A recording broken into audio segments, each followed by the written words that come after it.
দুর্বলতার সুযোগ নিয়ে ফ্যাসিবাদ আবারও ফিরে আসতে পারে বলে মন্তব্য করেছেন শিল্প উপদেষ্টা আদিলুর রহমান। সন্ধ্যায় চট্টগ্রামের এম এ আজিজ স্টেডিয়ামের জিমনেশিয়াম চত্বরে চট্টগ্রাম সিটি কর্পোরেশন আয়োজিত মাসব্যাপী অমর একুশের বইমেলার উদ্বোধন অনুষ্ঠানে তিনি এ মন্তব্য করেন।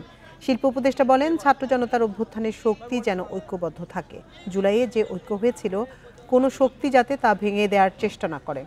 দেশের অন্যায় অবিচার শহীদদের আত্মদানের মাধ্যমে অবসান ঘটেছে, তা যেন কোনোদিন ফিরে আসতে না পারে সে বিষয়ে সবাইকে সজাগ থাকতে হবে। এর আগে বেলুন ও পায়রা উড়িয়ে বইমেলার উদ্বোধন করেন উপদেষ্টা আদিলুর রহমান ও city mayor doctor Shahadat Hossain.